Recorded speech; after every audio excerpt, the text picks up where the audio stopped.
Students, आज का जो हमारा टॉपिक है वो इनकम टैक्स से रिलेटेड है। इनकम टैक्स की लर्निंग में आप एक एक करके जो चीज़ें सीख रहे हो, सबसे पहले हमने सीखा रेजिडेंशियल स्टेटस, फिर हमने सीखा आपका जो है हाउस प्रॉपर्टी की इनकम कैसे कैलकुलेट करते हैं, आगे कैपिटल गेन की इनकम कैसे कैलकुलेट करते हैं। आज का जो टॉपिक मैंने लिया हुआ है ये है profit and gains from business and profession.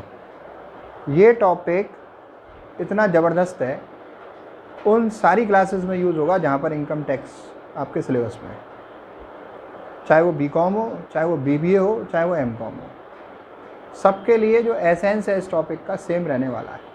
Examination point of view से भी ये टॉपिक बहुत इम्पोर्टेंस रखता है। आज हम पहले समझेंगे कि साहब इसके अंदर कौन से ऐसे लोग हैं जिनकी इनकम टैक्सेबल होती है। इनकम के 5 हेड होते हैं, हम सब मालूम है। सैलरी होता है, हाउस प्रॉपर्टी होता है, बिजनेस प्रोफेशन होता है, कैपिटल गेन होता है, अदर सोर्सेज होता है। कोई एक पर्सन सारे काम भी कर सकता है या फिर कोई इनमें से पर्टिकुलर काम भी कर सकता है, लेकिन अभी उधर डिटेल में नहीं जाना है। अभी केवल इसी टॉपिक में रहना है कि अगर पर्सन ने प्रीवियस ईयर में कोई भी बिजनेस किया है या फिर कोई भी प्रोफेशन में वो इन्वॉल्व रहा है या फिर वोकेशन में वो इन्वॉल्व रहा है। अब यहाँ पर इन तीनों चीज़ों का मतलब समझना बहुत ज़रूरी है। Income tax point of view से बिजनेस में वो सारी चीज़ें इंक्लूड होती हैं जो किसी पर्टिकुलर प्रोडक्ट को ख़रीदना, रॉ मटेरियल ख़रीदना, बनाना, बेचना, इंपोर्ट करना, एक्सपोर्ट करना, एडवेंचर करना, या फिर इन सारी चीज़ों में हेल्प करने वाला कोई भी काम आप करते हो। जैसे एडवर्टीज़मेंट की एजेंसी है आपकी, मार्केटिंग की एजेंसी है आपकी, या कोई भी ऐसा काम, बैंकिंग, इंश्योरेंस, तो ये सारे हमारे बिजनेस में आ जाते हैं income tax point of view से। प्रोफेशन में क्या आता है? प्रोफेशन में वो सारे लोग जो कोई भी ऐसी एक्टिविटी करते हैं जो स्पेशलाइज नॉलेज के बाद आई है, स्पेशलाइज डिग्री के बाद आई है। इसमें इंक्लूड होती हैं चीज़ें आपकी जैसे doctor, lawyer, engineer, chartered accountant, management consultant, adviser. तो ये सारी चीज़ें हमारी प्रोफेशन में आती है। इन लोगों की इनकम हम प्रोफेशनल इनकम मानते हैं। आगे की बात है वोकेशन। वोकेशन का मतलब गॉड गिफ्टेड, किसी के पास कोई ऐसी क्वालिटी है जिसकी वजह से वो अपनी लाइवलीहुड कमा रहा है। सिंगर है, राइट, क्रिकेटर है, या फिर म्यूजिशियन है, डांसर है, तो ये सारे वोकेशन में आते हैं। तो ऐसा कोई भी इनकम बिजनेस के प्रॉफिट के रूप में या फिर प्रोफेशन के गेंस के रूप में आपको प्रीवियस ईयर में 2019-20 के लिए हम पढ़ रहे हैं चैप्टर, अगर आपकी इनकम रहा है तो वो इस हेड में टैक्सेबल होगा। क्लियर? अब बात जो इम्पोर्टेंट है वो ये है कि जो बिजनेसमैन हैं या फिर प्रोफेशनल हैं अपने अकाउंट्स को 2 बेसिस पर मेंटेन करते हैं। सबसे पहला बेसिस है कैश बेसिस, दूसरा बेसिस है एक्रूअल बेसिस। कैश बेसिस में वो बनाते हैं कैश बुक या फिर receipts and payment account, right. Accrual basis में वो बनाते हैं इनकम एक्सपेंडिचर या फिर profit and loss account. Profit and loss account कौन बनाता है प्रॉफिट की कैलकुलेशन के लिए? बिजनेसमैन। इनकम एक्सपेंडिचर कौन बनाता है सरप्लस या डेफिसिट की कैलकुलेशन के लिए? प्रोफेशनल। मतलब कोई भी बिजनेस किसी भी टाइप का कर रहा है तो वो साल के एंड में प्रॉफिटेबिलिटी फाइंड करने के लिए, अपना प्रॉफिट फाइंड करने के लिए प्रॉफिट एंड लॉस अकाउंट बनाएगा। और कोई भी प्रोफेशनल है साल के एंड में एक्रूअल बेसिस पे, एक्रूअल बेसिस की बात कर रहे हैं हम, एक एक करके सीखेंगे। पहले एक्रूअल बेसिस सीखेंगे, फिर कैश बेसिस सीखेंगे, राइट। तो एक्रूअल बेसिस में कोई भी प्रोफेशनल ये पता करना चाहता है साल के एंड में मुझे प्रॉफिट या लॉस कितना हुआ, तो वो इनकम एक्सपेंडिचर अकाउंट बनाता है, राइट। क्योंकि वो कोई प्रोडक्ट नहीं सेल कर रहा, तो उसके लिए इनकम एक्सपेंडिचर सटीक बताया गया है। लेकिन बिजनेसमैन के लिए प्रॉफिट एंड लॉस सटीक बताया गया है। लेकिन टैक्सेबल इनकम उस बिजनेसमैन की या उस प्रोफेशनल की एक्रूअल बेसिस में कैलकुलेट करने के लिए हमारा जो तरीका है वो ये है कि एक स्टेटमेंट बनाते हैं हम, computation of taxable profit and gains from business and profession, एक स्टेटमेंट बनाते हैं। अब भाई आपने प्रॉफिट एंड लॉस अकाउंट बनाया है, आपने कहा ये प्रॉफिट है हमारा, इनकम टैक्स डिपार्टमेंट को इंटीमेट कर दिया अपना P&L अकाउंट की कॉपी, इस पर टैक्स लगा दीजिए साहब हमारा ये प्रॉफिट है। या फिर कोई प्रोफेशनल है, उसने क्या किया कि अपना वो बता दिया कि ये मेरा साहब सरप्लस है, इस पर आप वो लगा दीजिए टैक्स, ये मेरी टैक्सेबल इनकम हो गई। लेकिन वो नहीं मानते, इनकम टैक्स डिपार्टमेंट उसको नहीं मानते। वो कहते हैं कि साहब अपना आप एक सिस्टमेटिक तरीके से सही प्रॉफिट या लॉस आप कैलकुलेट करिए, रिवीजन करिए, क्योंकि एक्चुअल में आपने अपने कंफर्ट जोन से बनाया है वो इनकम एक्सपेंडिचर या प्रॉफिट एंड लॉस अकाउंट, आपने अपनी कन्वीनियंस से बनाया है। हो सकता है बहुत सारी ऐसी चीज़ें एक्सपेंस के रूप में या लॉस के रूप में आपने दिखा दी हैं जो दिखानी नहीं चाहिए थी, राइट? या बहुत सारी ऐसी चीज़ें आपने नहीं दिखाई हैं एक्सपेंस के रूप में क्योंकि आपको नॉलेज नहीं थी। ऐसी बहुत सारी चीज़ें जो इनकम के रूप में आपने P&L अकाउंट के क्रेडिट में दिखा दी हैं या इनकम एक्सपेंडिचर के क्रेडिट में दिखा दी हैं, जो इस हेड की है ही नहीं, राइट? और बहुत सी ऐसी इनकम है जो इस हेड की हैं, आपने दिखाई नहीं है। अब तो पॉइंट ये है, अगर मैं नट सेल में बोलूँ कि profit and gains from business and profession आपका थर्ड हेड है इनकम का, तीसरा हेड, राइट? और इसे एक्सप्लेन किया गया है under section 28 to 44 of income tax act 1961। कोई भी इनकम बिजनेस से या प्रोफेशन से, बिजनेसमैन को या प्रोफेशनल को होगी तो इस हेड में टैक्सेबल होगी। प्रोफेशन में हमने प्रोफेशन और वोकेशन दोनों को इंक्लूड किया है, राइट? एक्रूअल बेसिस से हम सीख रहे हैं रिवाइज स्टेटमेंट बनाना, टैक्सेबल इनकम कैलकुलेट करना।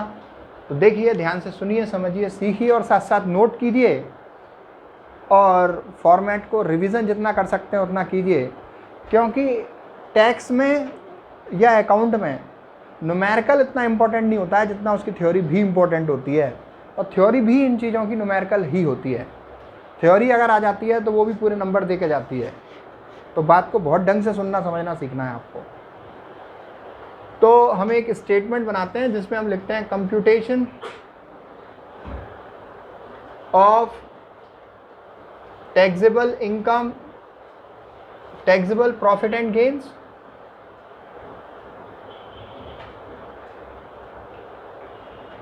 ऐसे हम डाल देते हैं heading for the assessment year. ये इसके बराबर में या नीचे लिख सकते हैं, अभी मैं यहीं पे लिख दे रहा हूँ क्योंकि मुझे मालूम है मैं ये सारा स्पेस यूज़ करूँगा। For the assessment year 2020 to 2021। अब देखिए, ये स्टेटमेंट मुझे बनाना है, तो क्योंकि मैंने आपको बताया एक्रूअल बेसिस पे मैं इस सवाल को समझा रहा हूँ, इस फॉर्मेट को समझा रहा हूँ, तो मुझे मालूम है कि एक्रूअल बेसिस पे हमारा प्रोफेशनल क्या बनाता है, इनकम एक्सपेंडिचर, हमारा बिजनेसमैन क्या बनाता है, प्रॉफिट एंड लॉस अकाउंट।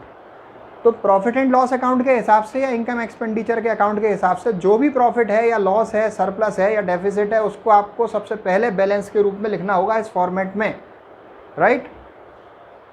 तो हम यहाँ लिखेंगे बैलेंस, क्रेडिट बैलेंस मान लो, या फिर प्रॉफिट मान लो, ऑब्लिक सरप्लस मान लो। अब क्रेडिट बैलेंस या डेबिट बैलेंस कुछ भी हो सकता है, क्रेडिट ऑब्लिक डेबिट बैलेंस कोई सा भी हो जाए,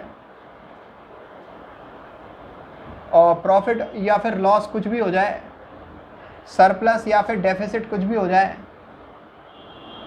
एज पर। अब कुछ भी हो जाएगा मतलब एक चीज होगी, या तो क्रेडिट बैलेंस होगा या डेबिट बैलेंस होगा। क्रेडिट बैलेंस को प्रॉफिट कहते हैं, डेबिट बैलेंस को लॉस कहते हैं प्रॉफिट एंड लॉस अकाउंट के हिसाब से। इनकम एक्सपेंडिचर के हिसाब से क्रेडिट बैलेंस को सरप्लस कहते हैं, डेबिट बैलेंस को डेफिसिट कहते हैं। अब कहाँ से आएगा ये एज पर, P&L अकाउंट, या फिर आएगा इनकम एक्सपेंडिचर अकाउंट। अगर ये प्रॉफिट है तो प्लस में लिखेंगे आप, लॉस है तो माइनस में लिखेंगे आप, राइट। ये कहानी है। अगर ये प्रॉफिट है तो आप इसको प्लस में लिखेंगे, और अगर ये लॉस है तो इसको आप माइनस में लिखेंगे। और माइनस वाली चीज़, नेगेटिव वाली चीज़ हम ब्रैकेट में लिखते हैं, ध्यान रखना। आई रिपीट, जो भी क्रेडिट या डेबिट बैलेंस है, प्रॉफिट या लॉस है, या सरप्लस या डेफिसिट है, उसको आपको लिखना है। आपका वो इतना सारा क्यों लिख दिया, तो कारण ये है कि या तो आप इन दोनों को मत लिखो, क्रेडिट या डेबिट बैलेंस लिख लो। क्रेडिट बैलेंस का मतलब positive balance, profit. Debit balance का मतलब negative balance, loss, right.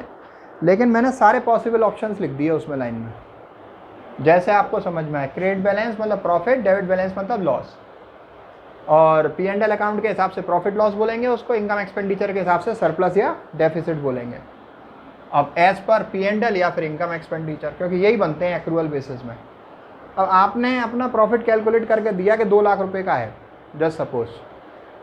Income tax officer ने कहा नहीं साहब, इसको रिवाइज़ करो आप, ये प्रॉफिट आपका एक्यूरेट नहीं है, इसको रिवाइज़ करो। रिवाइज़ कैसे करो? उन्होंने कहा हमारे सारे रूल्स एंड रेगुलेशन पढ़ो और उस हिसाब से आप सारी चीज़ों को करो, फिर हमारा प्रॉफिट सही रिवाइज निकाल के लाओ, वो टैक्सेबल होगा, ये नहीं होगा। उन्होंने कहा अच्छा साहब बता दो तो कौन कौन सी चीज़ें हम ध्यान में रखें। तो बताई जाती हैं कुछ चीज़ें।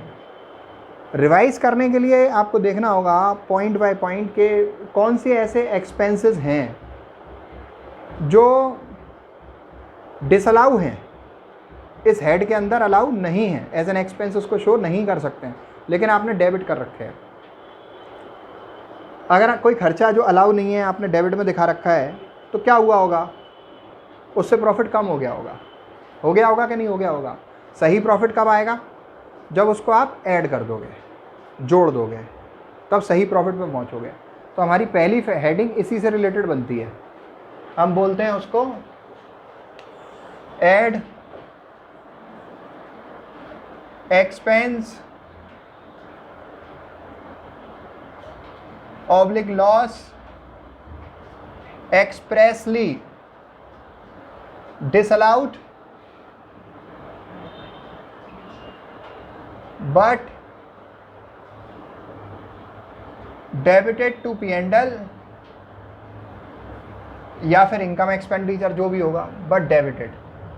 बस इतना बहुत है, नहीं तो पूरा लिखना पड़ेगा, डेबिटेड टू P&L या फिर इनकम एक्सपेंडिचर, राइट। तो इतना काफ़ी है बात को समझने के लिए। एक्सपेंस या लॉस जो डिसअलाउ है लेकिन उसको आपने डेबिट कर दिया है, उससे आपका प्रॉफिट कम हो गया है, सही प्रॉफिट लाने के लिए आपको ऐड करना पड़ेगा। दूसरा देखिए, इनकम या फिर प्रॉफिट या फिर gain expressly allowed but not credited. क्या मतलब है इसका? कोई भी ऐसी इनकम है, जैसे कुछ भी मान सकते हो, बिजनेस की इनकम, आपने सामान बेचा और बेचने पे उसका प्रॉफिट हुआ, आपने P&L के क्रेडिट में नहीं दिखाया, क्लियर? तो वो अलाउड है, बिजनेस की इनकम है, आप उसको P&L के क्रेडिट में नहीं दिखा रहे हो, तो फिर आपका प्रॉफिट कम आएगा। आपको रिवाइज स्टेटमेंट बनाना है, उस आइटम को जोड़ो तो सब सही प्रॉफिट आएगा। Is it okay? Now listen further. अब कुछ प्रोविजंस होते हैं, provisions oblique reserves disallowed but debited. मतलब जैसे आपने जर्नलिज्म में ट्रांसफ़र कर दिया, आपने रिपेयर और रिन्यूअल के लिए कोई प्रोविज़न बना रखा है, आपने प्रोविज़न फॉर बैड डेट्स बना रखा है, राइट। ऐसा बनाने से आपका प्रॉफिट कम हो जाएगा। भाई प्रोविज़न्स या रिजर्व्स काय के लिए होते हैं? फ्यूचर के लिए होते हैं। तो अभी आप उसको शो नहीं कर सकते, उसको अगर आप शो करते हो तो आपका प्रॉफिट कम हो जाएगा, right. Any type of provision, any type of reserve is disallowed. अगर आपने शो कर रखा है तो आपका प्रॉफिट कम हो गया, सही प्रॉफिट, टैक्सेबल प्रॉफिट लाने के लिए उसको आपको जोड़ना पड़ेगा, राइट। अगर कुछ प्रोविजंस, अब जैसे अलाउ कर रखे हैं, गवर्नमेंट ने बता रखे हैं, इनकम टैक्स डिपार्टमेंट ने कि साहब ये वाला इतने % अलाउ होगा, तो बस उतना ही अलाउ होगा, उससे ऊपर डिसअलाउड होगा। ठीक है, तो अभी सिंपल सी इन्फॉर्मेशन ये है कि कोई भी रिजर्व में ट्रांसफ़र है, जनरल रिजर्व में ट्रांसफ़र है, रिजर्व फंड में ट्रांसफ़र है, और या फिर कोई भी टाइप का किसी भी टाइप का प्रोविज़न अगर आपने बना रखा है, P&L के डेबिट में दिखा रखा है प्रोविज़न फॉर डेप्रिसिएशन, नहीं एक्चुअल डेप्रिसिएशन अलाउ होगी, राइट, तो वो आपके जो है डिसअलाउड हो जाएंगे। आगे सोचते हैं और क्या हो सकता है।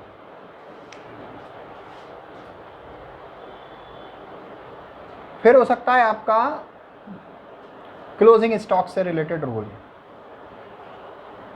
राइट, क्लोजिंग स्टॉक से रिलेटेड रूल। मान लीजिए क्लोजिंग स्टॉक है आपका 10,000 रुपये का, P&L के क्रेडिट में 10,000 रुपये का क्लोजिंग स्टॉक है, और नीचे आपको इन्फॉर्मेशन दे रखी है जिसमें एडजस्टमेंट में बता रखा है कि क्लोजिंग स्टॉक आपका होना चाहिए 12,000 रुपये एक्चुअल, तो आपने दिखाया 10,000 रुपये, तो 2,000 कम दिखाया, तो उसका मतलब वो क्लोजिंग स्टॉक क्या है, अंडर वैल्यूड है, और क्लोजिंग स्टॉक P&L अकाउंट के क्रेडिट साइड का आइटम है। अगर आप क्लोजिंग स्टॉक कम दिखाओगे तो आपका प्रॉफिट कम आया होगा, आपको सही प्रॉफिट पे पहुंचने के लिए उसे ऐड करना पड़ेगा। इसको हम बोलते हैं under valuation of closing stock, under valuation of closing stock, under valuation of closing stock. और समझते हैं एक चीज़, अब जैसे मान लीजिए आपका ओपनिंग स्टॉक है, ओपनिंग स्टॉक है 50,000, लेकिन आपने दिखाया है डेबिट में 60,000, एक्चुअल ओपनिंग स्टॉक है 50,000, आपने डेबिट में दिखाया 60,000, 10,000 ज़्यादा दिखाया, तो डेबिट का आइटम अगर आप 10,000 ज़्यादा दिखाओगे तो प्रॉफिट आपका 10,000 से कम हो जाएगा। सही प्रॉफिट पर पहुंचने के लिए वो 10,000 आपको क्या करना पड़ेगा, ऐड करना पड़ेगा, राइट। तो ओवर वैल्यूएशन ये क्या है, 50 की जगह आपने कितना दिखा रखा है, 60, तो ज़्यादा दिखा रखा है ना, तो 10,000 रुपये ज़्यादा दिखा रखा है, तो आपका 10,000 से प्रॉफिट कम हो गया, आपको इसे ऐड करना पड़ेगा। Over valuation of opening stock, clear. अब आगे देखिए, अब जैसे क्लोजिंग स्टॉक का जो रूल है, अंडर वैल्यूएशन के केस में आपने ऐड किया, तो ओवर वैल्यूएशन के केस में आपको अपोजिट काम करना पड़ेगा, माइनस करना पड़ेगा, क्लियर। फिर और आपका क्या होता है, capital expenditure debited, capital expenditure और या फिर personal expenses debited to P&L, ये भी डिसअलाउड है। क्या मतलब है इसका, आपने मशीन खरीदी 50,000 रुपये की और P&L अकाउंट के डेबिट में दिखा दी, तो एकदम 50,000 रुपये आपका प्रॉफिट कम हो गया, लेकिन मशीन पर तो डेप्रिसिएशन क्लेम कर सकते हो आप, पूरी मशीन की परचेस प्राइस थोड़ी ना क्लेम कर सकते हो एज एन एक्सपेंस, तो ये डिसअलाउड, आप इसको ऐड करिए, प्रॉफिट बढ़ाइए। दूसरी बात, पर्सनल एक्सपेंस, आपने पड़ोसी की शादी में गए, लिफाफा दिया, राइट, पर्सनल एक्सपेंस है, आपने दिखा दिया साहब लिफाफा दिया गले में से निकाल कर, तो डिसअलाउड है, ऐड करिए उसको, समझे। आपने इनकम टैक्स का पेमेंट किया, डिसअलाउड है, डायरेक्ट एक्सपेंस, डायरेक्ट टैक्सेस का पेमेंट डिसअलाउड है, वेल टैक्स का पेमेंट किया, डिसअलाउड है, ऐड करिए। आपने कोई भी लाइफ इंश्योरेंस की प्रीमियम दी अपने लाइफ की, आप प्रॉपर्टी का इंश्योरेंस कराओ, बिजनेस एसेट्स का इंश्योरेंस कराओ, उसकी प्रीमियम दिखाओ, अलाउड है, लेकिन आप अपनी खुद की लाइफ की पॉलिसी, अपनी फैमिली की लाइफ की पॉलिसी का प्रीमियम दे रहे हो बिजनेस से निकाल के, वो डिसअलाउड है, राइट, तो उसको आपको ऐड करना पड़ेगा, समझिएगा बात को। और सोचते हैं, तो ये कुछ चीज़ें हैं जो आपको ध्यान में रखनी पड़ेंगी, तो ये सारी चीज़ें आपकी ऐड हो जाएंगी, ये आपके प्रॉफिट को रिवाइज करेंगी ऐड करके, ये सारी चीज ऐड करके ये अमाउंट आ जाएगा हमारा, ठीक है। अब देखिए लेस क्या क्या करना है साहब,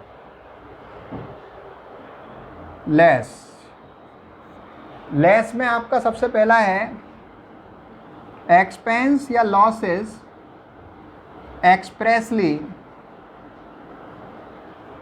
expressly allowed but not debited,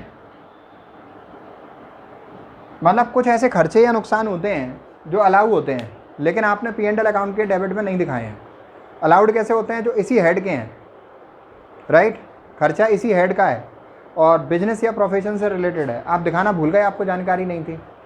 suppose sign board लगा हुआ है आपके बिजनेस की फर्म के जो शोरूम है उसके ऊपर, अब उस साइन बोर्ड की डेप्रिसिएशन होती है 10%, अलाउड होती है, वो आपने दिखाई नहीं है, आपने उसमें डेप्रिसिएशन दिखाई नहीं है, आप भूल गए, तो आप उस खर्चे को दिखा सकते हो, प्रॉफिट अपना कम कर सकते हो।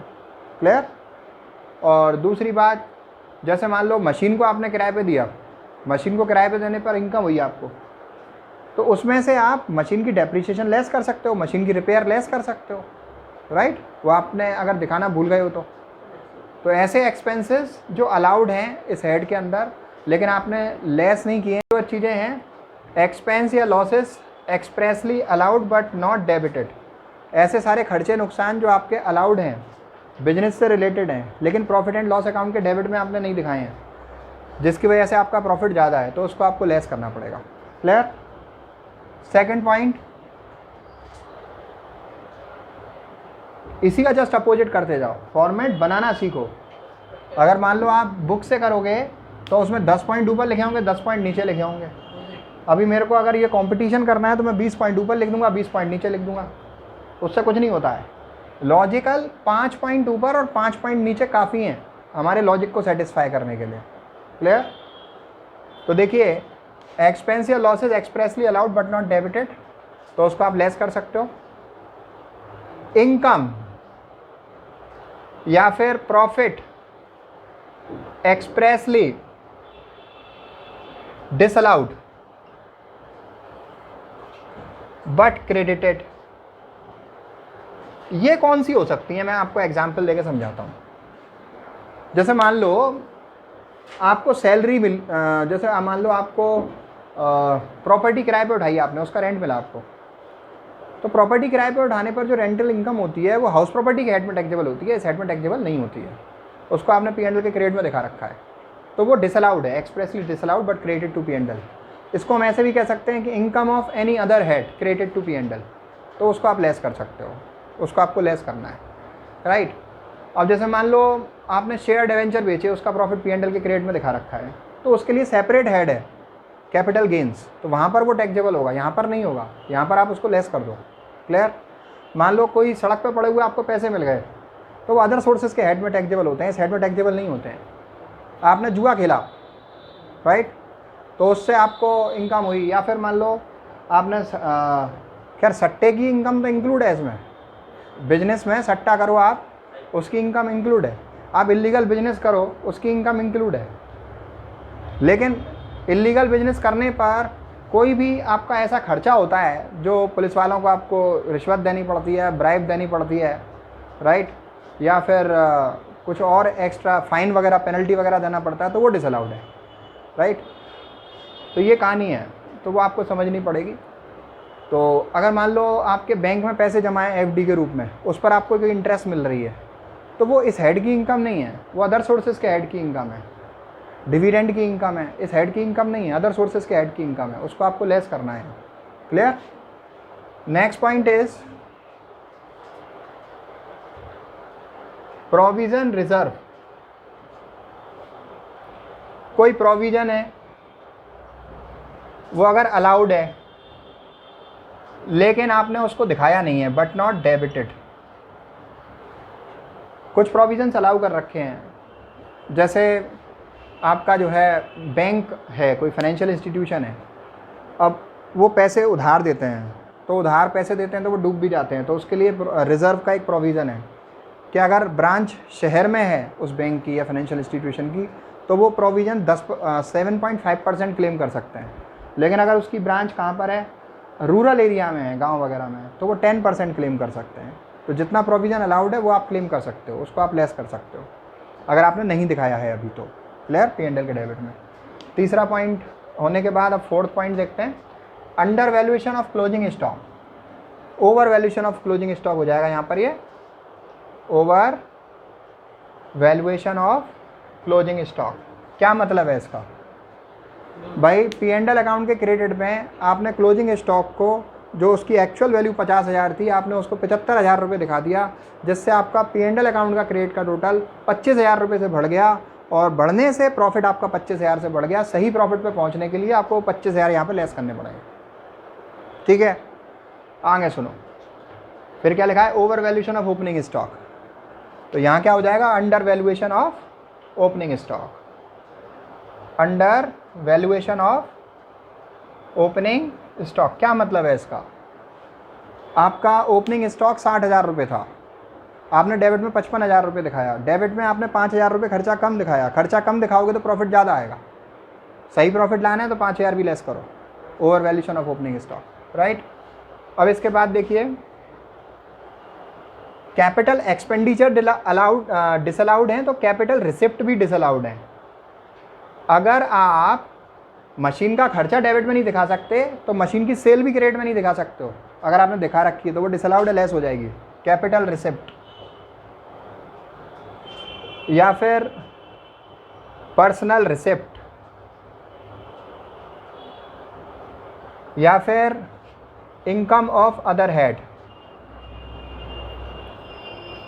इनकम ऑफ अदर हेड, किसी इनकम के दूसरे हेड की इनकम आपने क्रेडिट में दिखा रखी है, जिससे आपका प्रॉफिट बढ़ गया है क्रेडिट साइड का, तो उसको आप लेस करिए। तो ये सारी चीज़ें आपको लेस करनी पड़ेंगी। तो फिर आपका आंसर अगर प्लस में आता है तो टैक्सेबल प्रॉफिट्स हो गया, राइट। माइनस में आता है तो loss from business and profession हो गया।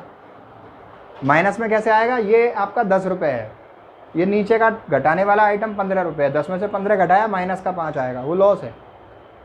अगर ऊपर 15 है और नीचे 11 रुपये है तो 15 में से 11 घटाओगे तो 4, वो प्लस में है, प्रॉफिट है। ठीक है, taxable profits oblique gains from business and profession. अब हम नेक्स्ट लेक्चर में क्या सीखेंगे कि ये फॉर्मेट को यूज़ करके, ये वाला फॉर्मेट को यूज़ करके हम टैक्सेबल इनकम कैसे फाइंड करते हैं, एक न्यूमेरिकल कैसे सोल्व करते हैं। This we will be learning in the next lecture.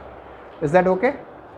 So make this happen, revise this as much as you can and learn to prepare the format without copying it। पहले देखकर बनाओ, फिर इसके बाद बिना देखकर भी बनाने की प्रैक्टिस करो, और फिर इसकी हेल्प से आप सवाल कर सकते हो।